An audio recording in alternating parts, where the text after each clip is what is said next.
It is undoubtedly the case that when you buy strata, you necessarily surrender some of the freedoms and liberties that apply to other forms of property ownership. The power of the strata to make bylaws is one example.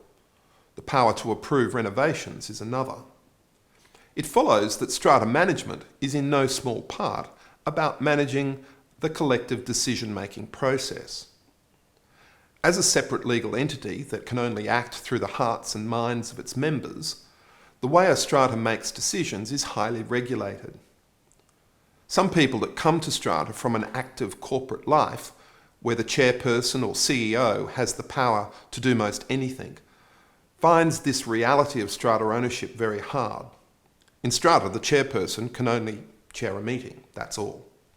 Strata decisions can be made in one of two ways, either by a vote or by the strata manager exercising delegated powers.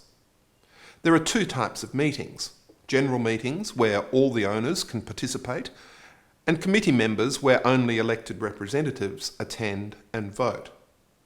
Like in many companies and not-for-profit organisations, there is a hierarchy of decision-making powers. At the general meeting level, there are 3 levels of voting. Very important decisions, like for example disposing of common property, can only be made at a general meeting, and then only by a unanimous decision. Other important decisions that can affect people deeply, like making or changing a bylaw, are also reserved for general meetings, but have a lower threshold and can be done by a special resolution. That's something that is more than a simple majority and less than a unanimous resolution. Important but routine decisions, like striking levies and arranging insurances, are done at a general meeting by an ordinary resolution, which is a simple majority of the votes cast. The Strata Committee has the power to make all other day-to-day decisions, but again they can only do this by voting at a meeting or in a ballot if no meeting is actually held. Unfortunately, a series of emails does not constitute a valid decision, and this is an area where many strata managers leave themselves open to attack if something goes wrong. When something can't wait for a meeting to be called, and it is not a true emergency affecting life or property, the proper way for decisions to be made is by the strata manager using the powers delegated to them when they were appointed.